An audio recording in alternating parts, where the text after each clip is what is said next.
are such a genuine gem. Thank you for clicking on my video. I'm Brooke Makenna, but today's case is about a teenage couple who hid a pregnancy and became killers. A secret kept for reasons unknown turned young adults into murderers. Was it simply age that caused this decision, immaturity, or a lack of resources and support?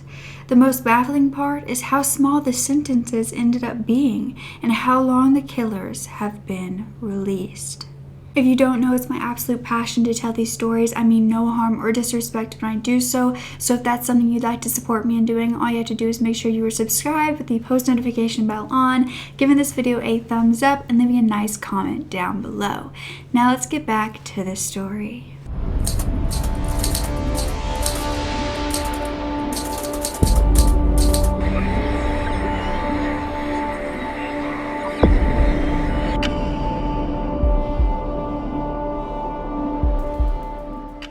So it was 1996 in New Jersey, and 18-year-old Amy Grossberg had grown up in Wyckoff. Now, Amy was from quite the affluent family and lived in a very luxury home. The whole suburb was made up of golf courses, million-dollar homes, and her father owned a large furniture business while her mother worked in interior design. They gave her everything, including her own car, a white Cherokee. Now, Amy was a greatly artistic girl who was great at French, but was also the captain of the golf team and the co-captain of the soccer team, and she also volunteered as a camp counselor and never had a detention nor a parking ticket. She had recently graduated from Ramapo High School, and there she had found the love of her life, Brian Peterson. They were high school sweethearts. This was not long after Brian had actually moved from Long Island with his father to New Jersey to be with his mother.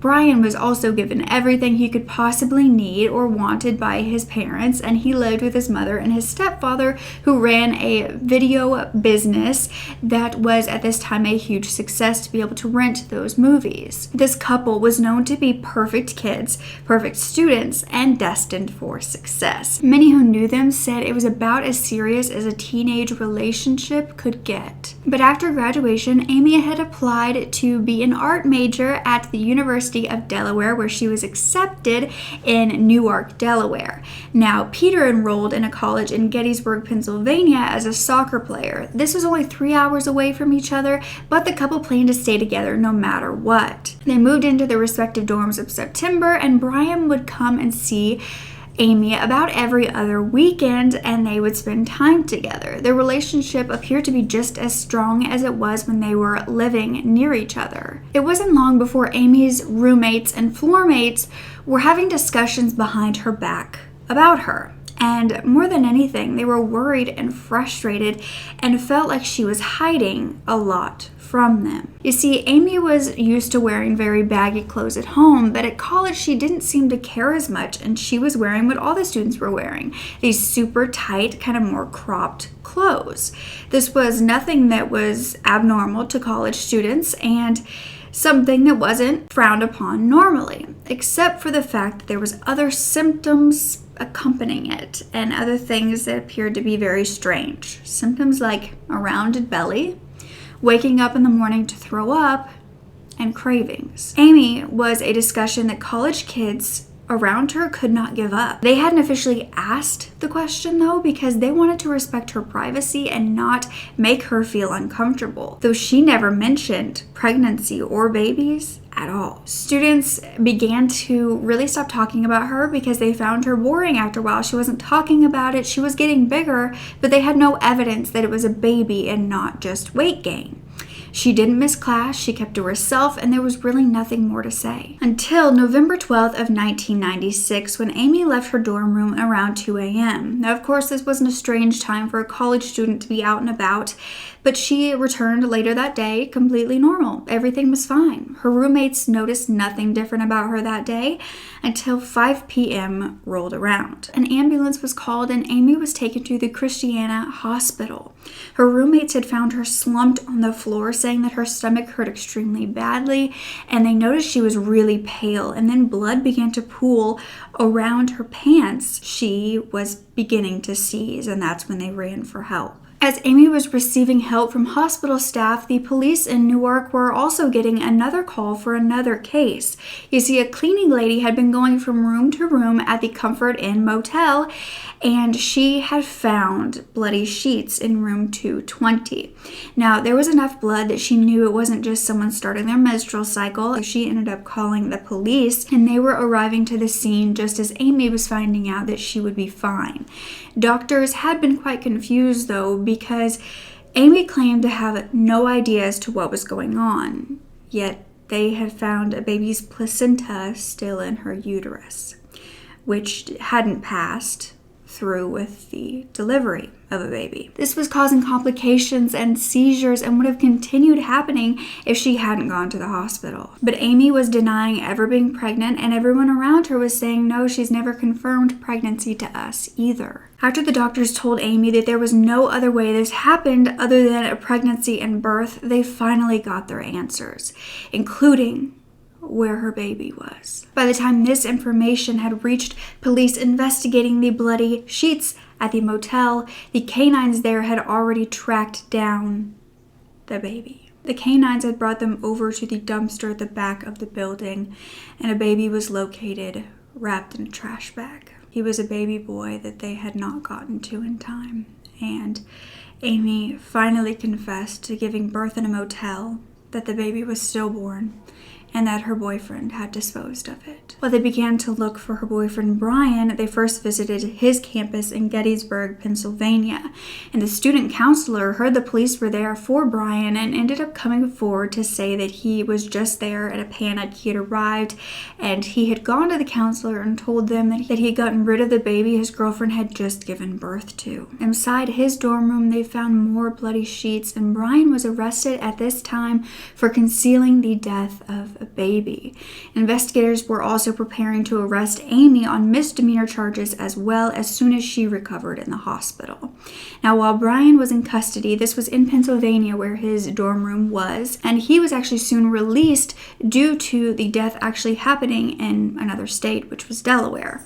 Now, there was no evidence to hold him on during this time, and 12 hours later, they had to let him go because they even contacted the Delaware police, warning them that they had to release him if the Delaware police didn't request that they get him in custody, so they had really nothing to keep him there. A few days later, though, during this autopsy, it was found that the baby had not been a stillborn, nor had died due to suffocation of the trash bag. He had multiple skull fractures, which led to injury in the brain, as well as blunt force trauma to the head, and suffered from shaken baby syndrome. This baby had been murdered.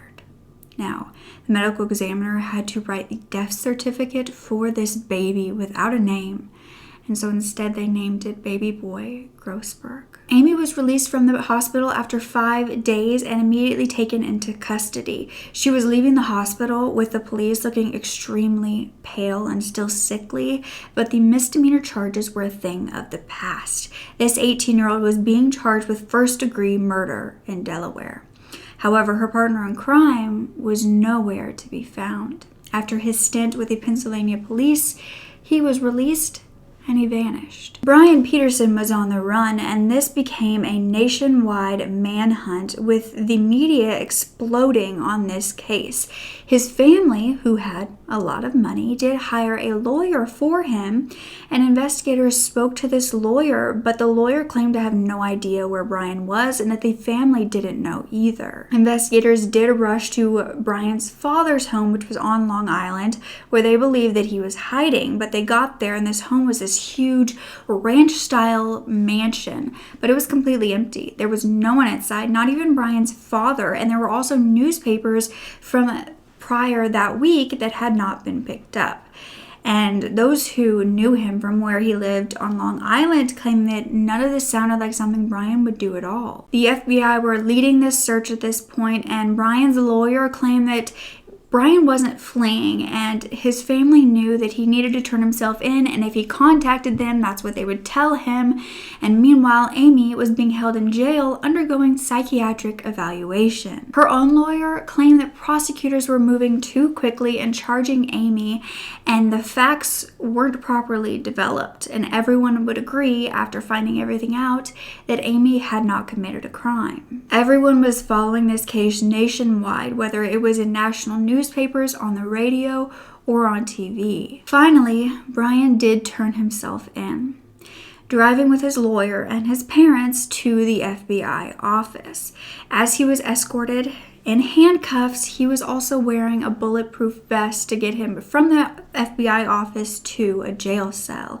The FBI had actually gotten several death threats, and the building was surrounded by 500 people shouting and running towards Brian, and his mother Barbara was hanging on to him crying, as he was basically called a baby killer. It turned out this entire family of Brian's had spent the night prior in a hotel praying before Brian turned himself in. Brian's lawyer then admitted that Brian's mother, Barbara Zakowski, and his family were considering sneaking him to a country without an extradition treaty so he couldn't be extradited back to the United States. And Barbara had told the lawyer, "How can I give my only born child to the state to die?" However, he did end up turning himself in, and Brian's lawyer told the judge, "We take the position that he is not a murderer."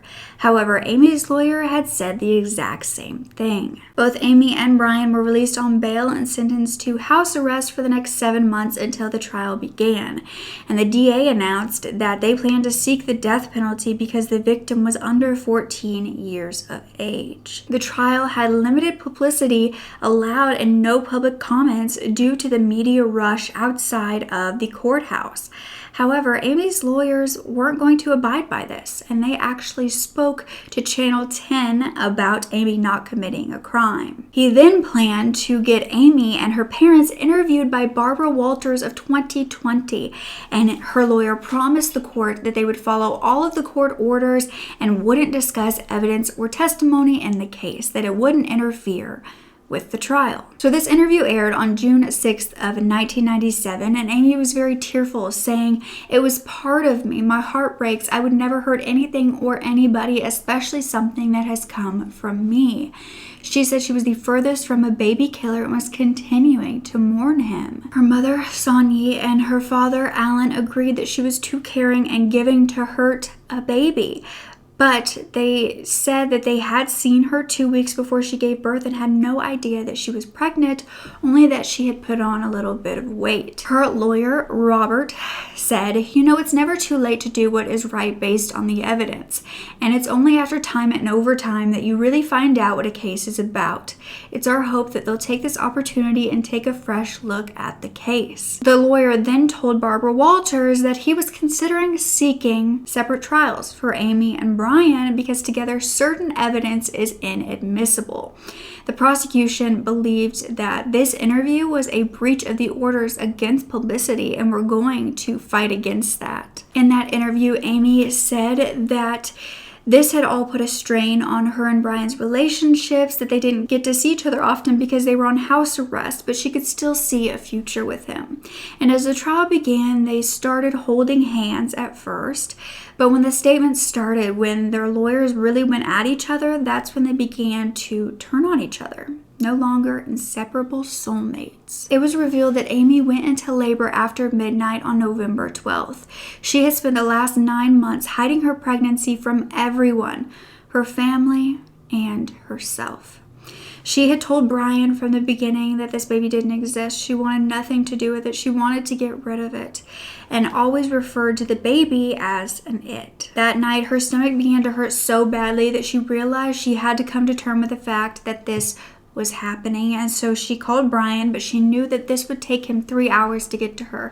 So she ended up standing outside so that none of her roommates could ask her questions about what was happening.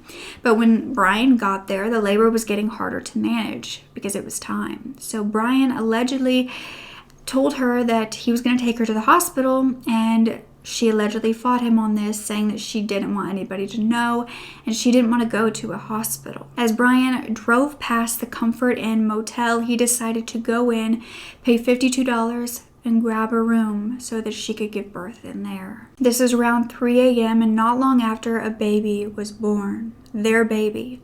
A full-term and a healthy baby. Brian claimed that Amy yelled at him to get rid of it. And at that point, he took their baby, and we're not sure what exactly he did. But this is when the murder of their 6-pound, 2-ounce, 20-inch long baby boy occurred. At 5 a.m., they checked out of this motel and stopped at a car wash before heading back to Amy's dorm. The couple then took a nap inside before Brian left and headed back to his own campus, where he spilled the secret of what had just occurred, something they were working so hard to hide. Amy might have never said a word if it wasn't for her decline in health. Brian said that it was all Amy who told him to get rid of it, and Amy said it was all Brian who put the baby in the dumpster by himself. Their lawyers had also hired a forensic pathologist named Dr. Michael Baden, the same man who testified for O.J. Simpson, investigated JFK and Martin Luther King Jr.'s assassinations. They hoped that he could prove that these scared parents accidentally crushed the baby's skull while trying to deliver their own child. This would cause them to avoid the death penalty, and in March of 1998, their trials were separated and Brian's came first. He ended up pleading guilty to a deal to only receive manslaughter if he testified against Amy. Once she heard that he was doing so, she pled guilty to unintentionally causing the death and said that she never planned to kill this baby. Brian was sentenced to 2 years and Amy to 2.5. Now, it was only 20 months before Brian was released from Webb Correctional Facility. This was actually 9 days early due to him being a model inmate who helped other prisoners earn diplomas. As he walked out with his mother, the public yelled at him that he sold Amy out. She had a lot of supporters in the public who believed that she was the innocent one, shouldn't have gotten the longer sentence, and that he was the killer. Now, Amy's lawyer agreed with him, saying Brian Peterson sold his soul to get a good deal from the prosecutors. He lied to prosecutors and blamed her for what happened. He did it to save his own neck.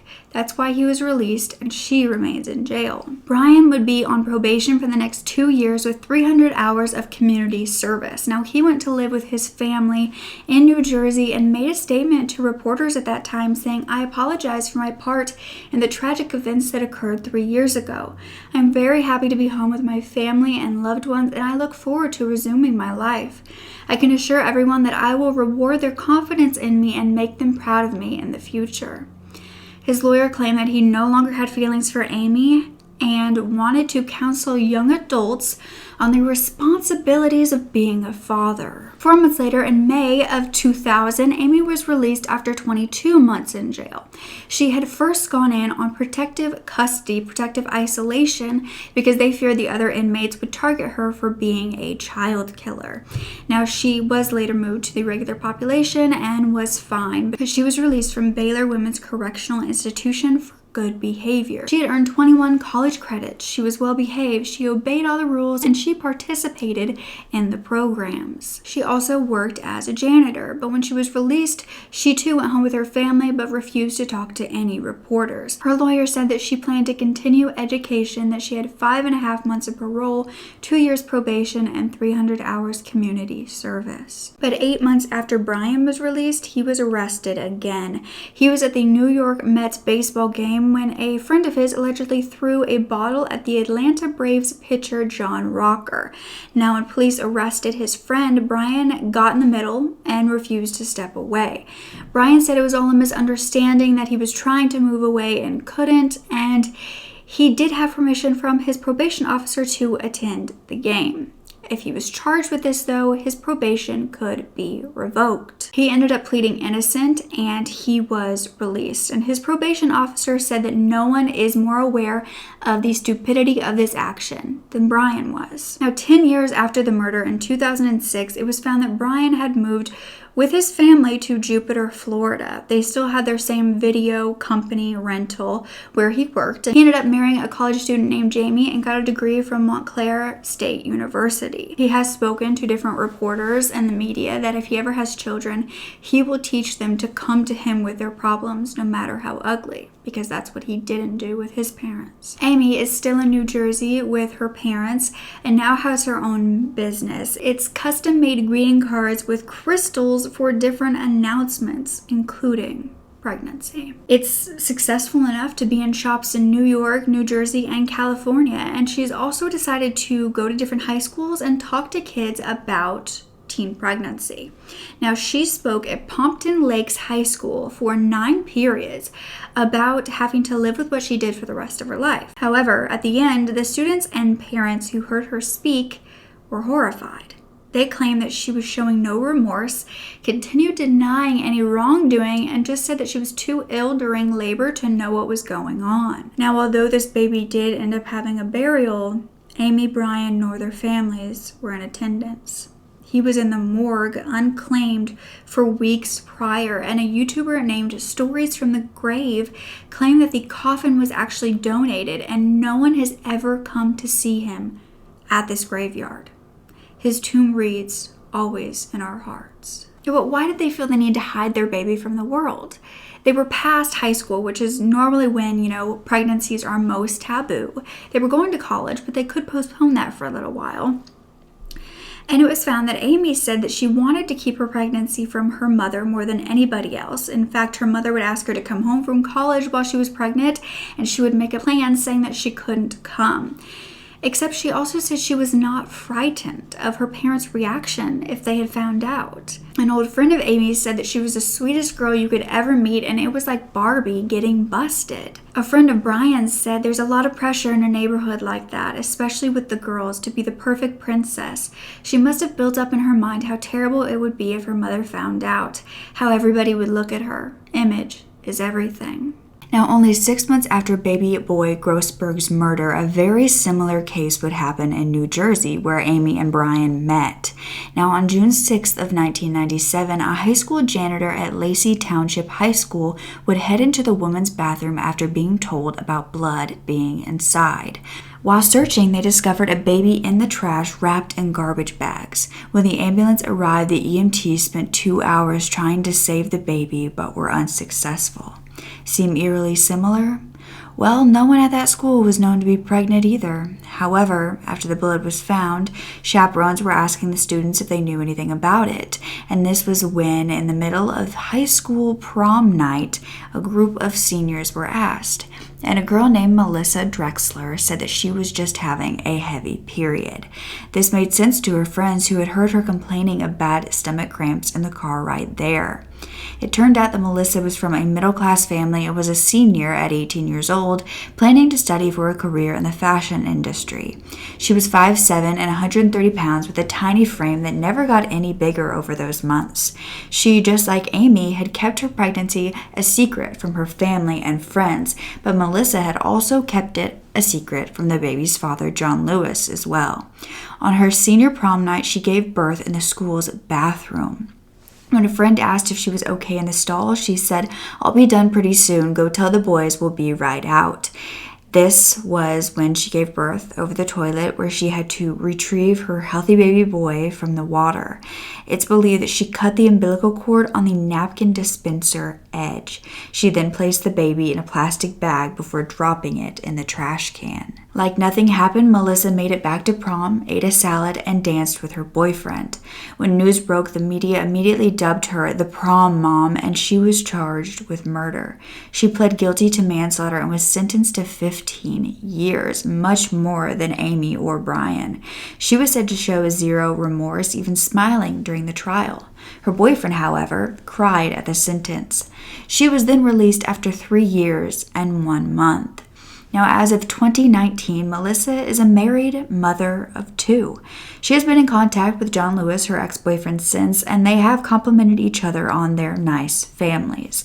Now, was this a coincidence that the disposal was very similar to Amy and Brian's that happened just 6 months prior and they got very small sentences, or just the tell of how 18-year-old brains deal with these kind of things? Now, the scene of the crime, the Comfort Inn, has since been turned into the Roadway Inn, but that's not the crazy part. In 2017, it was declared a criminal nuisance property due to getting 900 phone calls from there throughout the years of criminal activity. Of course, for the murder, but there were also calls for sex work, drug sales, and sexual assaults. The owners now either have to close the property or install daytime and nighttime video surveillance, make good faith effort to get a photo ID from anyone who registers or stays in a room, ensure everyone on the property after 8 p.m. is registered to a room or is told to leave the property, hire a reputable security company with an on-site security guard between 5 p.m. and 6 a.m., and post a sign stating that the property is drug and prostitution free. So do you believe a more open community and family would have saved this baby? Could her parents have talked her out of killing this full-term healthy child? Could they have taken her for an abortion or maybe given the baby up for adoption? There were many other ways to handle this. Yet at 18, many say that Brian and Amy's brains weren't fully developed and the maturity wasn't there to make a proper decision. Would that put the fault on the parents for not teaching their children options? Is it the fault of society for making abortion seem like it's not an option at all? Although this happened in 1996, where abortions were especially frowned upon, even today we continue to fight for our rights to choose as a woman. When mothers feel hopeless, like having the baby is their only option, that only sets up full-term birthed babies for failure. While adoption is an option that can be wonderful for many, it also continues to fail many others, with children in the foster system who are put into horrific situations or who are not adopted out at all, and they remain in the system until they age out. It has created an epidemic of seriously damaged children who will turn into damaged adults who don't have the means of getting any help for what they've gone through. Regardless, many women need access to abortions due to trauma, rape, health issues, and the choice to be childless. It's a very concerning time in history that we are going backwards in women's rights, in anyone with a uterus's rights. Now, Planned Parenthood is campaigning bans off our bodies, among with many others, after it was revealed that the Supreme Court is preparing to end the constitutional right to abortion. They have links for rallies as well as petitions that I will have linked down below. It is important to continue to fight for our right to choose what will happen to our bodies. And men, the bodies of those you love, of those who raised you, and of those who birthed you. Amy and Brian were not given the proper tools and access to support. And we don't know if that would have changed anything if they did. But all we know is that a full-term baby was killed that day after coming into this world because the thought of raising a baby was more horrific than death row. Let me know what you think of this case, what you think could have prevented it, and please make this a positive place in the comments. Everybody should have the rights of their own bodies and what they can and can't do with it. So don't ever forget to speak up. Your voice is powerful enough, and I love you to absolute pieces. Okay, bye.